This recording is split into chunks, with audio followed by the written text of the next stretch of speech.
GM, everybody. Happy Tuesday. No sound issues this time. The market is so back. Bitcoin almost back to 100K. Is How it are we really? feeling today? That's How are we feeling today, pretty gents? good. I just saved $600. Jake just saved me $600, so I'm hyper bullish today. Let's go. I was gonna get my ETH Denver ticket, and you go, man, they almost hoodwinked me. Jake's like, they're free. I was like, free?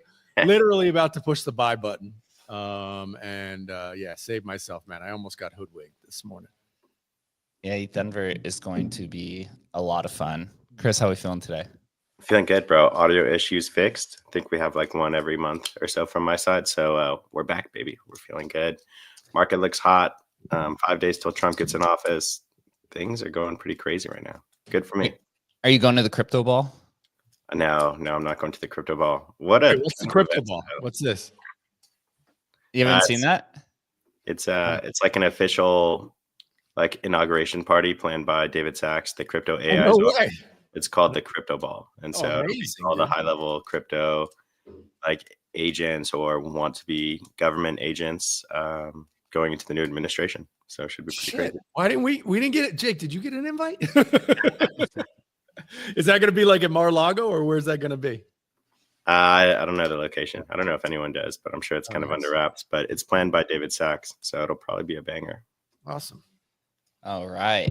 Well, excited to have this conversation full of Bitcoin projects this week, and also just seeing a lot of projects and interest around Bitcoin and meme coins. I think there's a kind of a battle going on right now to figure out who's going to be the Bitcoin meme coin platform, where is DeFi going to take place on Bitcoin, and how do we make this shit more fun than just trading bricked runes all day long?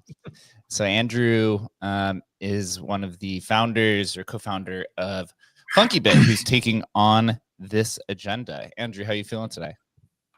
Yeah, good morning. Good morning, Jake. Thanks for having me on. It's great to be here. And as you note, great to be here on a day when we're banging on $100,000 again on Bitcoin. Yes, sir. Yes, sir. Andrew, I'd love to hear a little bit about your background and why you are a crazy person like us who decided to get into the Bitcoin meme coin space, where it's very difficult to kind of do anything.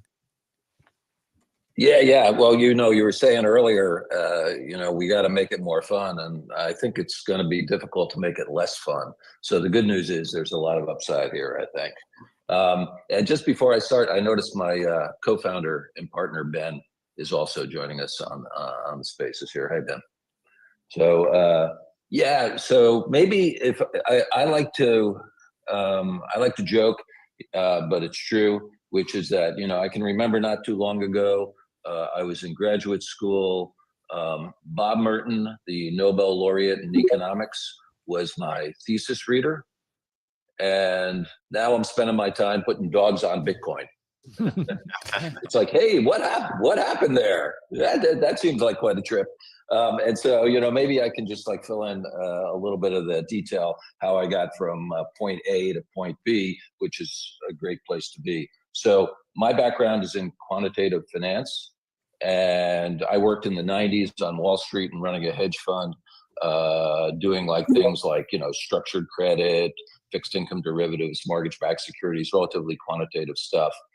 And then in 2000, Ben and I met, and we formed a company called Longitude, which was a fintech.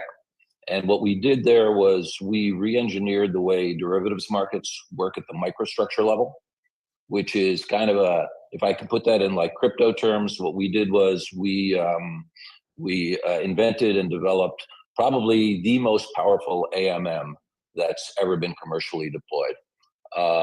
And we worked a lot with the guys down at the Mercatus Center at George Mason University, guys like Robin Hanson, who invented prediction markets, and really the guys who invented AMMs.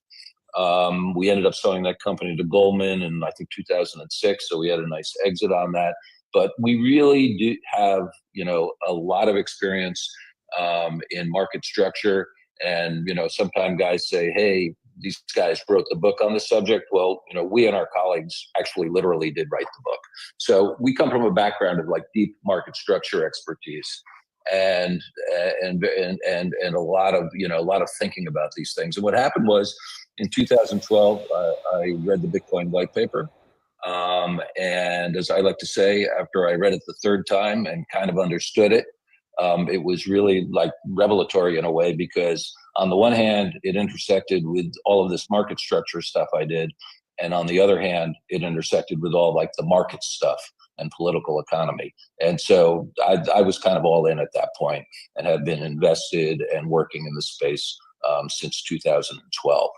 And, when things started heating up in the Bitcoin space, maybe end of 2023, Ben and I took a look at a lot of what was going on, these BitVM white paper and things of that nature. And we really thought this was going to be the place that crypto was going to come back to.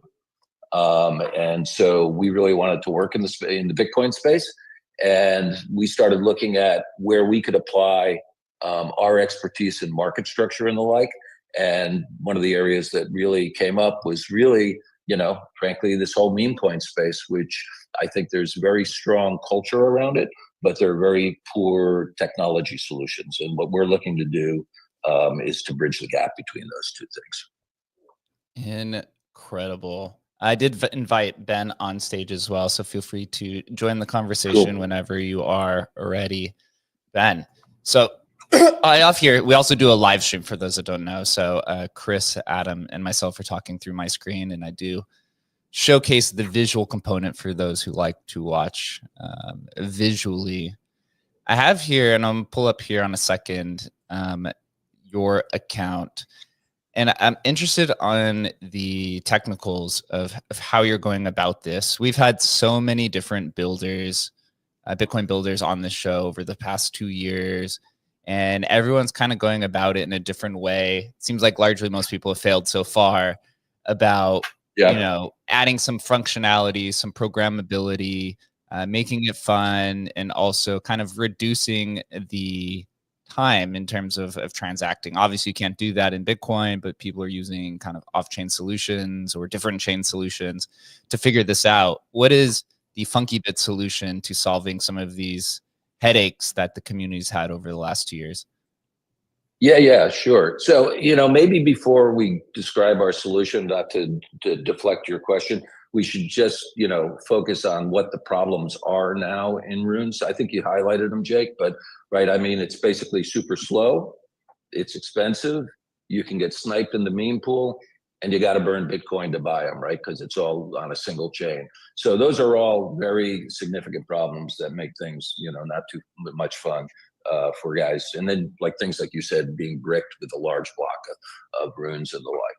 And so, our approach, firstly, I think, Ben and I like to joke, our 3 top priorities when we build, number 1 is UX, number 2 is UX, and number 3 is UX.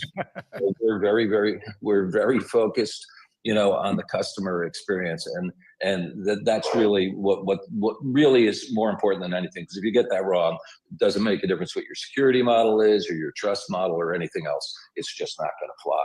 Right. And so, one of the things that we thought about a lot was, right, where are you going to build this application? And, our bet, so we built on top of Arch Network, first and foremost.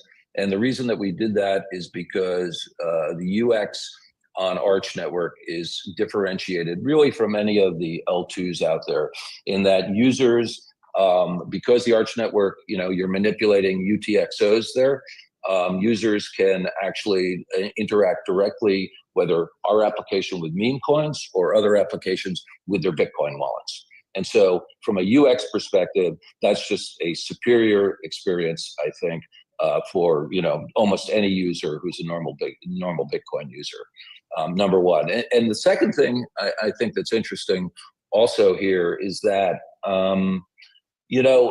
this is just kind of intuition on our part, but it's now that we've had this explosion over the last year and all of these different protocols that have been released, it's starting to look to us that developers as well are preferring to be close to the L1, whether they're, releasing a meta protocol or building on something like Arch, which is this off-chain compute that manipulates UTXOs, that developers are making the choice that they'd rather be building on top of a UTXO model than an account-based model for Bitcoin anyway. And so one of the first things that we've done is that, we've made sure to be true to that ethos and make sure that we're building such that people can, trade their runes and take their runes or their meme coins back into their Bitcoin wallet, number one. So that to us is certainly the most important thing in some ways. And then as far as the rest of the UX is concerned, right, what we want to do is we want to make sure that that users can have a fun experience, and fun means fast, cheap, and natively Bitcoin. And what we've done is, and also that they don't have to burn Bitcoin in order to buy their shitcoins, as it were. And so the way we've deployed our architecture is as follows. We deploy, I would say generically, I describe it as a cross-chain liquidity protocol, or a protocol that links Bitcoin to other chains. So we deploy smart settlement contracts to a variety of different chains. In the case of Bitcoin, we deploy that on Arch. We're also integrated on Base and a couple of other chains, including Citria. And then we have a trust minimized off-chain sequencer, and users send signed orders to that sequencer. The sequencer matches those orders depending upon the operation. For example, in the Memecoin Launchpad, this is going to be, a bonding curve to start, right? And then once those matches are made on the bonding curve, basically the sequencer signs those matches and sends instructions to the settlement contracts on these respective chains where the coins are settled. And so what this allows us to do is have like an incredibly highly performant, high performance chain, non-custodial experience at very low cost. The sequencer is going to be, we're implementing a ZK validation on the sequencer and ZK verification in the smart contracts. So it's entirely trust minimized. It's also entirely self-custodial, but it's super, super blazing fast, like, Solana type fast, and still native Bitcoin. Wow, Arch is any of that. Hopefully that was. We get technical in here sometimes. Yeah, no, we will dive in a little bit deeper. I have to say, man, and we've been talking about this for the last few weeks on the show. Arch is really starting to run away with the developer ecosystem. You guys are probably the 8th or 9th team that I've seen independently make the move over to Arch to build out this protocol. Outside of maybe just in comparison, as you were a developer looking at some of the other options, what gravitated you over to using Arch comparative to some of the others? And then what is the community like of the developer ecosystem now that you've been building on Arch? Sure, and I'll give you some brief remarks on that, and then I'll let Ben give you the intelligent answer. So, I mean, the thing that drew us over there was the first thing we did make we got lucky. We made a good call. We did think that being on the L1 and having a native Bitcoin wallet experience was going to be important to users and differentiating. So, number one, we decided to make that commitment that was the direction we were going to go when we started building. And the second thing is that Arch is it's got a unique development environment. It's a combination, and Ben maybe can discuss this in a little more depth, SVM combined with UTXO management. And we thought it would be difficult to build on that. And so we've got a lot of those expertises. We've got a pretty rock and roll engineering team. So we thought we could be early to market. And just without being too immodest, we are the #1 app on Arch right now. We account for over 50% of the activity on the network. And we've already executed nearly, in a little over a month, 15 million cross-chain executions for users. So it's been an amazing environment to be in. Wow. Ben, would you like to give the intelligence answer to Andrews? Please. I mean, I think Andy sells himself short sometimes. It was pretty intelligent from him. Yeah, I mean, that's right. The design of the Arch VM is modeled on the Solana virtual machine. They actually use some of the components there, but they've sort of customized it for the Bitcoin environment. So, the thing about Arch is, it follows a similar model. You're paying rent in Bitcoin, not in Sol. But then your smart contract can, at the end, optionally emit a Bitcoin transaction, and that Bitcoin transaction is like the Arch validator network has a Frost key for that to execute that transaction. The Frost is like a threshold signature scheme.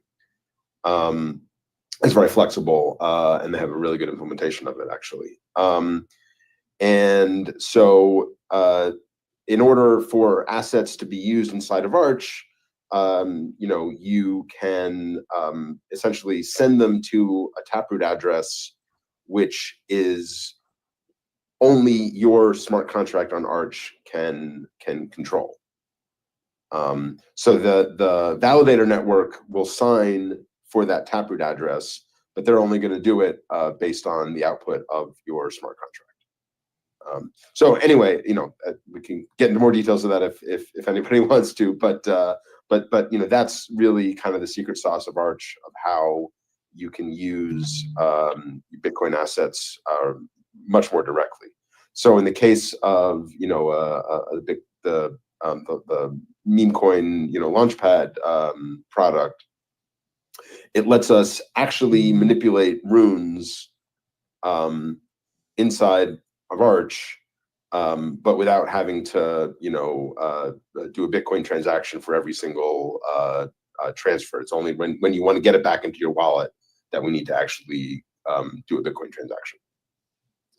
That is awesome. So I have here pulled up, or I'm about to pull up on the live stream, the testnet of the product.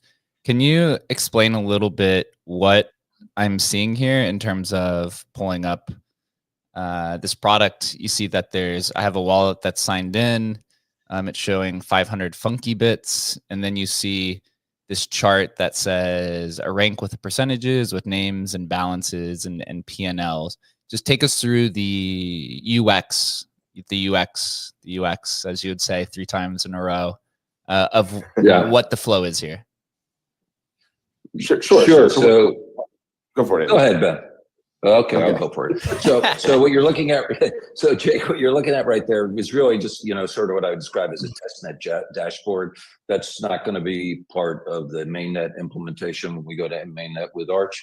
So we have a trading contest that we've established where users can trade, do these cross-chain executions and earn points. I mean, there are missions around doing other things, but the principal activity is trading to earn points from relative performance. So we have these ranking tables.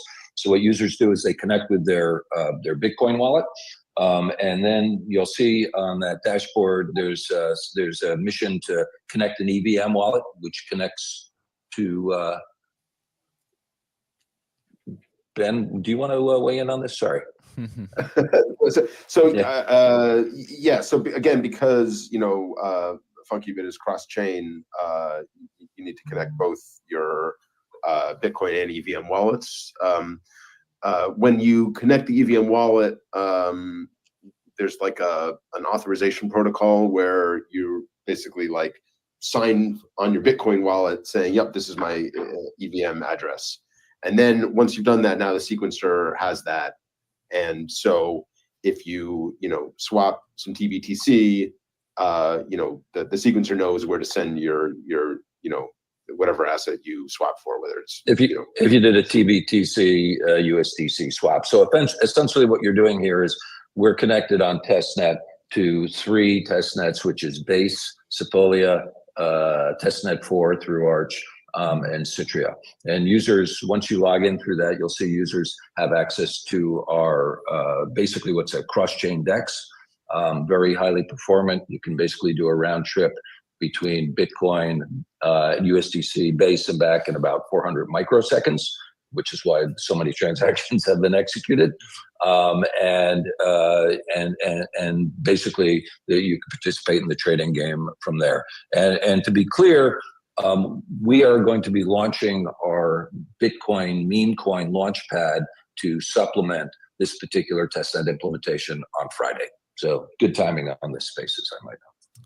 Awesome. So if I understand this correctly, once you guys are on mainnet, I will be able to go to funkybit to launch my own Bitcoin Memecoin, and then it's something similar to kind of this pump fund style. Mm-hmm. That's right. Yep. Absolutely. So the way it'll work is, and come back Friday, we'll definitely go through it. It'll basically be a launch pad. It's similar to a pump fund. The difference is that it's Bitcoin native runes, which you can withdraw into your Bitcoin wallet. And the other thing is, because we have this cross-chain sequencer, rather than having to use Bitcoin as a currency to pay for your runes or your meme coins, you can use USDC. And when we go to mainnet, we actually have a market maker committed to providing USDC Bitcoin liquidity. So for users who don't have an EVM wallet or don't want to implement an EVM wallet with an account on Base, they can just use Bitcoin, and we'll do the conversion will happen automatically on the launchpad. So tell me about like how it's going to work with runes. I mean, are you guys setting like I think part of Pump Fund's success was that they set and played around with the creating a standard launch pad, right? Which is like, and you probably know as well as I do, but they changed around with like the total value that needed to be locked in and all this sort of stuff.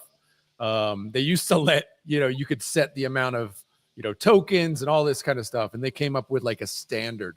Are you guys going to do that kind of thing as well? Or what's your strategy there? Yep. Generally speaking, too many choices generally are just mainly confusing to most people. So we have set a standard that we are going to be launching with on Friday. And if it turns out that it's not the right standard for runes, we're flexible in changing it. But it will be a bonding curve and a standard amount of liquidity that gets deposited and the whole show. Ben, you want to follow up on that? Give us some details there on like, how many will need to be like, give us some details. Sure. Ben, yeah. So we actually pretty much followed the Pump Fund model fairly directly on the premise that they've kind of worked it out. So like you don't have to pick how many decimals you want. We kind of pick that for you. We'll create 1 billion tokens just like Pump Fund does. And so the way it works, we etch the rune with a pre-mine of this 1 billion tokens, and then we have a very similar virtual reserve model, like similar bonding curve, basically. You're basically mimicking Pump.Fund, and as far as the total value kind of that needs to get locked in the liquidity pool. That's right. Yeah. So the tokens are there. We do some stuff to make it available for trading sooner rather than later, knowing that memes are often timely. So it's a pretty similar model. All these tokens are there on the bonding curve, and people can buy and sell very quickly in and out. And then when the bonding curve sort of reaches the top of the bonding curve, we will graduate to a more AMM style market where people can have yield as well. Interesting. So every rune that is created on funkybit, it's pre-mined 100%, and then is that then held in an escrow? And then also, is there an ability to have that distributed outside of, I guess, the Arch ecosystem, or like bridged out? Yeah. Great question. I bet I knew that was going to come up. Yeah. So the pre-mine is sent directly to the address for our Arch program. Mm-hmm. So there's no intermediary. It just goes right into being controlled by the Arch program. And then at any point, if somebody has bought some of that and they want to withdraw to their Bitcoin wallet, they can just withdraw, and we'll do the Bitcoin transaction to put those runes in their wallet, and then it's just like any other rune. Got it. Okay. Yeah, it's important for Bitcoiners to be able to have some sovereignty over it, or just even the appearance that you can bridge it out and take it back natively, or kind of whatever the use case is. So then, yeah, we don't like to use the phrase bridging. yeah, I know, right? Because Arch says that they're bridgeless, although it is still kind of a bridge. But Yeah, I think it's just easier to say you can access your Arch address using your Bitcoin wallet, and then let someone else argue about whether it's bridgeless or not. We're not going to go there. Yeah. Smart, you guys are learning. Yeah, man, it's still, yeah, you can go down that rabbit hole and never come out alive. It never does. So let's say then, we're a few weeks, or mainnet is launched. Like, what is the marketing style around this? I guess you have to wait for Arch to go live. Is there like a tentative date there? And then I'm curious on like, what is the strategy to attract people over to using this rather than, let's say, launching or etching their own runes, or, just kind of going about it in a different way? Because what we see happening on Pump Fund is that legitimate projects are using Pump Fund just simply because it's easy to use, right? It has its own community. There's a way to garner attention immediately without even having to do kind of your own marketing. You just gather what is already there. So what is the strategy for funkybit? Yeah, so firstly, with regards to like mainnet launch date, Arch is variously speaking about either February or Q1.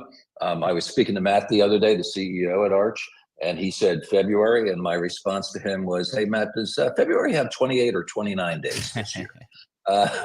So it remains to be seen. We, as I mentioned, we've executed, millions upon millions of transactions on top of Arch now, and it's very stable and it works really well. So I think from a like sort of tech perspective, they're going to have a lot of flexibility when they go to mainnet. I think it's just going to be a business decision. But whenever they go to mainnet, we're going to be there certainly we're going to be there on day one. And then, as far as building community is concerned, I mean, that's part of the reason, part of what we've been doing now with Arch. We've got close to 100,000 testnet users, and a very substantial portion of them are active every day. We've done millions of transactions, and we've really gotten a fairly great amount of engagement out of that community. And so we're really focused entirely on organic efforts to expand our reach prior to launch, which means reaching out to runes communities and thought leaders and basically trying to explain to them our solution, why we think, I'll just say, it is fun and demonstrably superior to anything else out there, and get a number of people on board. And we're having a reasonable amount of success, but we have a ton of work to do. And what I would say is to anyone on this spaces, if you think this is something that would be of interest to you or your communities, we're super open to trying to figure out a way to work together. It's just going to be 100% organic and outreach to communities. Is your guys' business model similar to Pump.Fund? You're taking like a percent or what's your strategy there with that? Yeah, it's transaction volume based fee. Yep. Interesting. Chris, do you have any questions? Yeah, maybe just a little bit more color on, I mean, obviously this is the biggest market in crypto, the Bitcoin market. How much other competition are you seeing within kind of this Pump Fund kind of application layer within maybe another Arch cohort, or just generally on Bitcoin? What are you seeing out there that might be a similar product? Yeah, I think, we're just starting to see, obviously it is such an attractive area. I think the question remains as to how attractive it will be on Bitcoin vis-a-vis like a Solana, though I think given how strong inscriptions and runes culture is, there's probably going to be something to do there. I think we're probably in the lead as far as coming to market is concerned. There's another player called RuneStex that have announced that they're going to start building on Arch themselves. And I think they're going to be trying to do a similar thing, though I feel like we've already got a fair amount of mind share, and also, pretty much rave reviews on our UX from users so far. But I would expect, look, we're going to see other people into this marketplace because it's just such a potentially big market. And hopefully being first and having what we think to be a really good product and building community is going to be good for us. We'll see. It's super sleek. Another thing is just kind of, Rune's kind of launched with this in mind, where everyone can launch a token without having to go to an additional protocol, right? That was kind of their whole kind of operation. Is it just adding liquidity pools? Is that what you believe was missing? Is it a different UX, or what do you guys think that you're really hitting on that is really attractive to the community?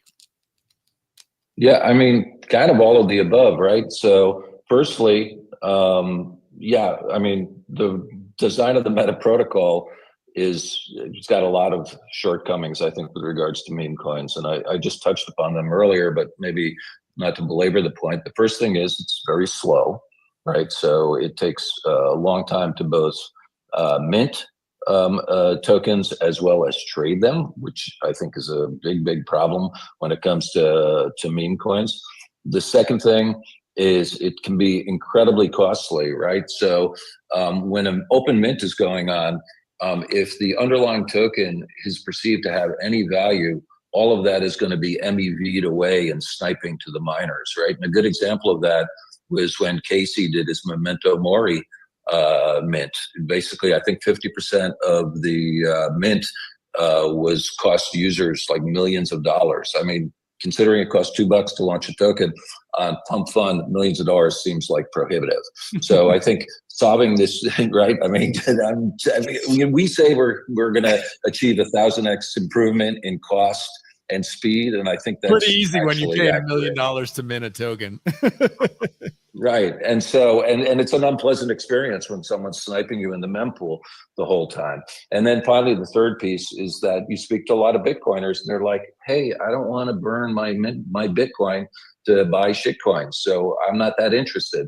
And so the idea of having this cross-chain application where people can use USDC if they want to makes it, I think, a lot more palatable for a lot of people in the community as well. So, I mean, I think it's just kind of all of the above.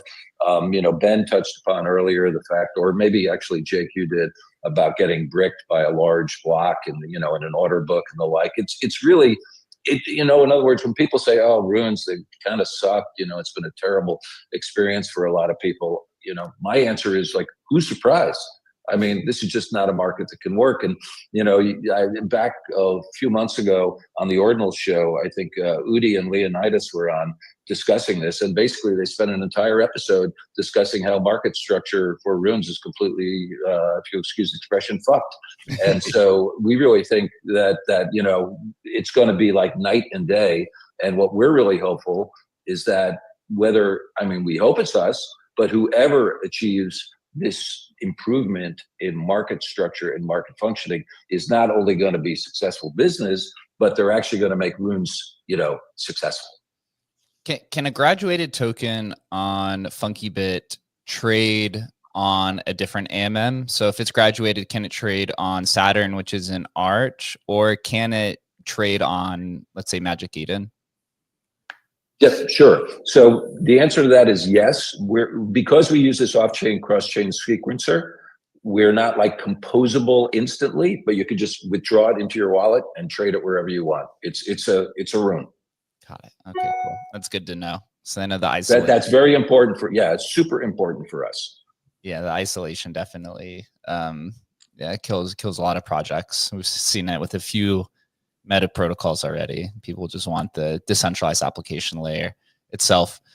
Extending then, some of the, the funness about it. What other type of features is funkybit looking at? You guys trying to dive into the live stream space, like Punt Fun happened? Dude, or you gotta roll that back, man. That was amazing. That was that sounds like a lot of fun. That was culture shifting. That worked out really well, right? Definitely don't set it up in the US, but if you set it up, in the Cayman Islands or something. Yeah, no.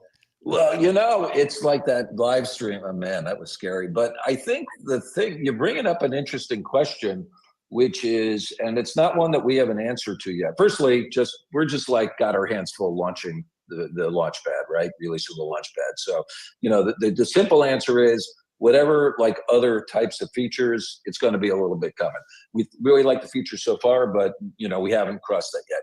But I do think that you're bringing up like implicitly a very interesting question, which is that is the runes / Bitcoin meme coins culture going to be substantively different than, for example, the Solana meme coin culture? And will that affect the sort of features that people like funkybit build into their applications? And truthfully, we don't know the answer to that question yet, but I think it's an interesting one. We talk about culture all the time. As Emblem Vault's a product that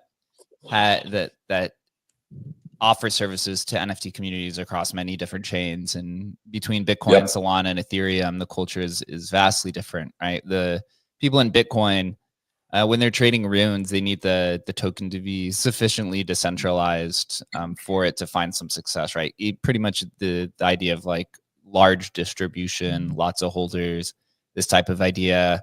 What other types of cultural, I guess you'd say, what type of key aspects of the Bitcoin culture have you guys noticed and that you are trying to build toward or integrate within, I guess, funkybit?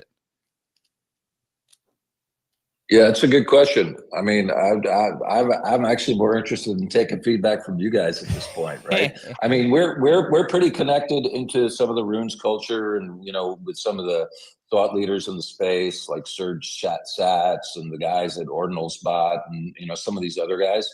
But I think it's a little difficult because, right, as we know, right, the market cap of runes right now is about $1 billion, which is kind of like a anti-chip, and so I think we got to be careful about drawing too many conclusions based upon where the market is now versus where it's going to going. And to me, not to be a cop out, but I actually really believe this. We just have to be really, have our ears attuned to what people tell us as they start to use the product, because I think that will be much more informative to us than making these, what I'll describe as normative assumptions based upon the nascent state of the space right now.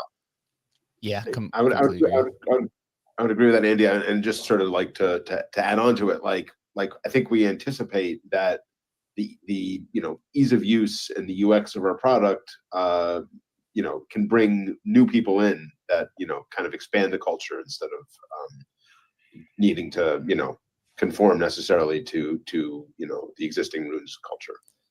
For the sake of all of our bags, I really hope so. You're telling me. I'm full. Have you guys looked into any other fungible token standards like BRC20 or some of these other ones that are discussed, like TAP, or I guess those are maybe the main three? What made you decide to run with runes versus some of these other ones? And then what's your thought just broadly about different fungible token standards on Bitcoin?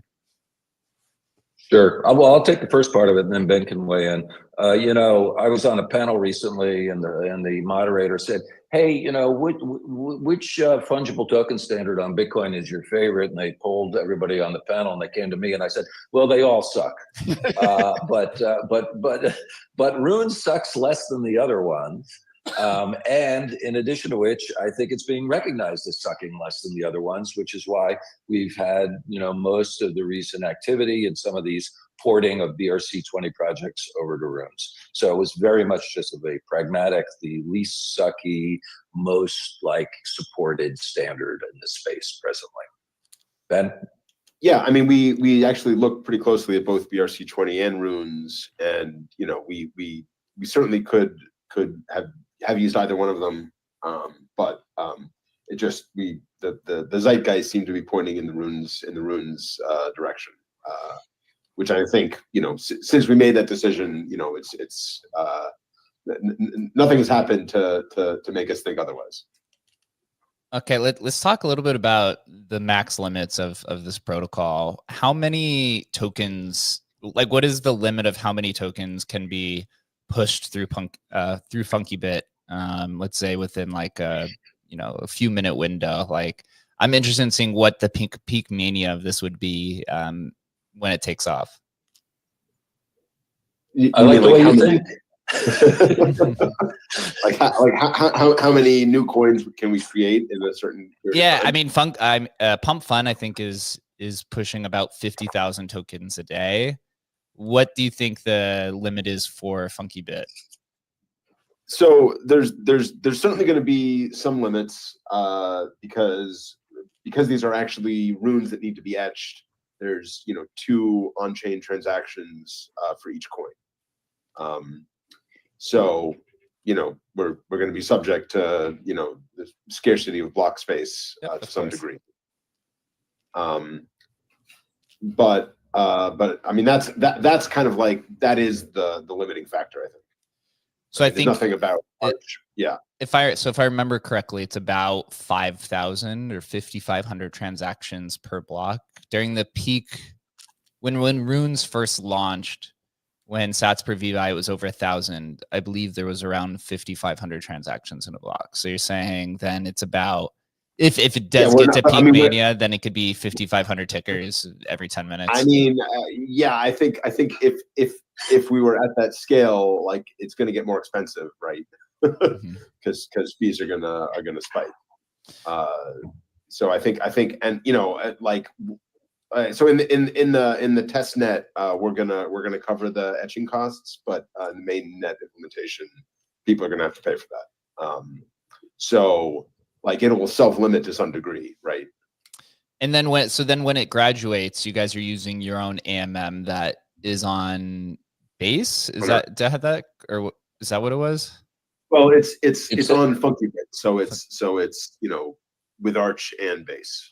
Got it. And then, so does that have a different limitation then, since there's a different programmability for the swaps versus the, I guess you call it the bonding curve? It's actually pretty similar. I mean, the main difference is just that with the AMM, other people can post their own liquidity and earn yield. Okay, so it's still 5,500. It would be theoretically 5,500. No. Sorry, to be clear, that AMM activity is happening on Arch. Got it. And what's the limit? They actually don't know, like, what's the amount of transactions that can be on Arch per few minutes or so? It's a lot. They, again, because they're built on the Solana virtual machine, they get kind of the scaling benefits that's already kind of built into that VM. So, they haven't published metrics or benchmarks specifically. But yeah, it's quite fast, and there's plenty of room for scale there. One question there with like the technicalities of launching. So, okay, so I want to launch a meme coin. I come up with the name, can load an image, I'm sure, right? Mm-hmm. And then there's a cost I'm going to need to pay. You're telling me I'm going to need to then pay whatever that etching cost is. This is going to be passed on to me. In exchange for that, do I get some level of the initial token supply, or how's that going to work? So when you create, just like in Pump Fund, when you create the coin, you can elect to sort of like be the first person to buy something. Yeah. Mm-hmm. So it's that, but then there's the pesky Bitcoin fee there, right? Right. So I can on Pumped Up Fund. Okay, well I want to put in whatever 1 SOL, and basically I get a crap load of tokens for that. If I don't put in anything, I still have to eat the kind of Bitcoin cost, right? So there is like that. It's like a separate thing, right? Or are you guys kind of crediting that Bitcoin cost into some tokens? Like that's what I'm saying. So if I'm paying, whatever, $15 am I getting that kind of amount in tokens in exchange because I'm making that payment? Yeah, we haven't. I don't think we've come up with a final decision on that yet. The one thing that needs to be done that's been mentioned on at the inception of the process before everything happens on Arch is this etching, and let's say that's a cost of about $10 or so, and I think we can handle that a lot of different ways. And we're probably going to be experimenting with incentives, certainly to start to figure out what sits well with consumers. I'd almost say, my gut says it's almost like you make it invisible to people, at least at the start, where they don't have to worry about Bitcoin fees at all. That's what my gut would say. I'm totally like, honestly, the way you guys are strategizing the set number of tokens and all that sort of stuff seems certainly directionally right. There's no reason to kind of remake the wheel. The wheel's been made, right? We know what works. That's an interesting strategy. Right. Yeah, I mean, and there's one other aspect to the pump fund model, which is that when your coin graduates, they pay a bounty to the coin creator. And so we can certainly incorporate that. So, I think that obviously not every coin graduates, but I think that can play into the incentives here. One thing, just my brain goes to it because this has been in a lot of discussions I've had, which is and obviously Pumped Up Fund isn't touching this in any way, but making the early people on the curve hold their tokens for a period of time could be an interesting dynamic. Not to say you guys necessarily roll that out, but it is something that people have talked about enough as like enough of a differentiator or something that's interesting. Where like the early buyers, basically the devs, right?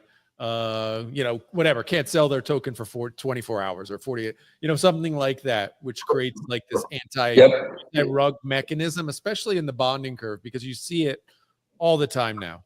It hits whatever, 30, 40,000 and it's dump fest, right? Like that's actually become this huge game where it's not even about getting it to radium anymore. It's just about how can I pump this within Pumped Up Fund, midway through kind of thing, Yeah, pumpandrug.fund. Pump and rug, exactly. Yeah, pumpandrug.fund. Yeah, I at a very minimum, right, you need good tools for people to have transparency, at least on what's going on with those wallets as a start, right, which we've done. And then, I think you're right. Like there probably are a bunch of experiments that can be played out to see if there are any user preferences. But I think that's going to take some time too to figure out because frankly, we're not that smart, right? So we'll probably make a lot of mistakes. Like making it a differentiator in some way, that's where you can have an advantage, right? And if the market deems that actually these are more fair than I like this better than Pumped Up Fund. I mean, everybody else who's Moonshot or whoever has kind of copied the model.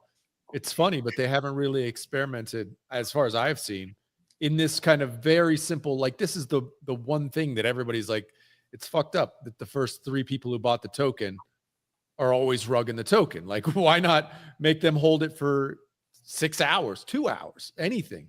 You know what I mean? No, that can make a lot of sense. And your point, make a good point as well. We know the Pumped Up Fund guys are not going to experiment with that because let's face it, it ain't broken, right? No one's going to touch that, right? And neither would I, right? That's like, you got to be kidding me. So you have some opportunity to do some different things for sure. And the most important question of them all is, are you guys launching a token yourself for funkybit? Eventually, we intend on it. To begin with, we're focused more on product and users. And, it's, I think that what we're hopeful is when we do launch a token, we'll launch it as a fair launch, the same way our tokens are launched on our platform. So it should be an interesting experience. But I think to begin with, like some of the other projects in the space that have gone without tokens for a while, I don't want to be, comparing myself to like Hyperliquid or Jupiter or something like that, but they went a long time working on customer experience before they launched a token. And at a very minimum, we're not likely to be launching a token imminently. We're very focused on user experience, and we'll take it from there. Completely agree. We always say at Emblem, the product first, tokenomics after. Should never be the other way around. If you do hear that, then run far away from the project because it's probably. You won't even need tokenomics, right? I mean, that's the beauty of this sort of thing. Is like you won't even need to do a token. Yeah. Right? No, but I think it could be useful to have a community token as well. But I think more along those lines than a real true utility token. Yeah, I'm still waiting for that photon token drop. Whatever happened to that, Chris? Or did they drop it? I'm trying to remember, it's like you use this wallet and it's amazing. And all of a sudden, they're like, we're going to be doing a token. And then I think they did do the token drop, but they only dropped it to like the top, 100 people or something like that. And yeah, but anyway. One question I have is, Pump Fund was the breakout app of the year, hands down. That is what people really gravitated towards. And we haven't even seen a second competitor on maybe Avalanche or even like Ethereum or any of these other chains, which would be easier to build. What do you think the holdup or the restraint would be that we haven't seen another competitor, knowing that that is the breakout app of the year? That's what you guys are working on. That's what everyone in the industry has been focused on. That's probably the most profitable app that exists in crypto today. How haven't we seen them open up across chains? Yeah, it's a good question. Obviously, it's one we've asked ourselves.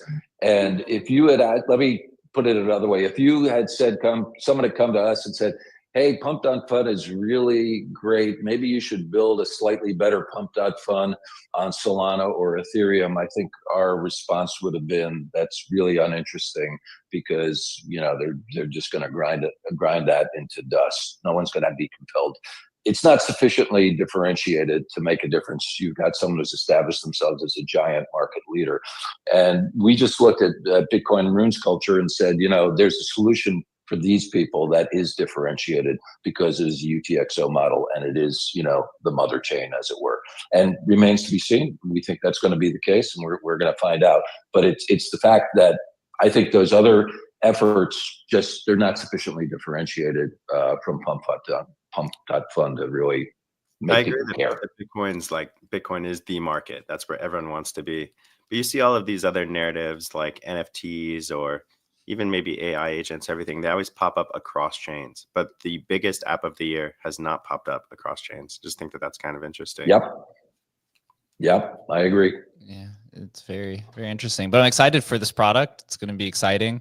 The fact that the Arch team said February probably means March, as we know how development goes. So I'll be excited to test out the product in Q1 and for all of the rewards. It's going to be a lot of products, a lot of applications on Arch. So yeah, I think we're super excited to have been so early with those guys, and they're fantastic to work with. So it's really a great team, and we're really happy there.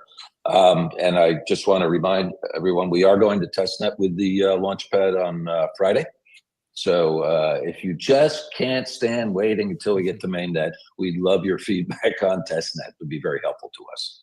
Yeah, would be awesome. Make sure that you guys are testing it out. I'll give it a try as well. A few notes for those that aren't aware, we host a show Tuesday through Thursday at 11:30 a.m. Eastern time. Tomorrow, we will be hosting the Newbit guys who are going to talk to us about Golden Nulls, which is a protocol to, I guess, formalize all of the fungible tokens into one standard. So should be interesting. If you guys saw, there's an account on stage called Hustle. This is our AI project. It's a multi-chain wallet that has a multi-chain AI wallet that has Bitcoin support. So we might be the first one there. And then we have our agent Hustle, the LLM, that's going to do some cool stuff. So please make sure to follow the Hustle account as well as Emblem to see all of the cool stuff we're going to be doing this year. Also, make sure that you follow Ben and Andrew and the funkybit team so that we can pump all of these Bitcoin meme coins into oblivion. Appreciate everyone who joined the conversation today, or for those that are listening, you guys are awesome. And again, special thanks to Ben and Andrew for joining us. We really appreciate it. Everyone enjoy the rest of your Wednesday. And for those who join us tomorrow, we'll see you at 11:30 a.m. Eastern time. Until then, be safe, everybody. Thank you so much, guys. A pleasure.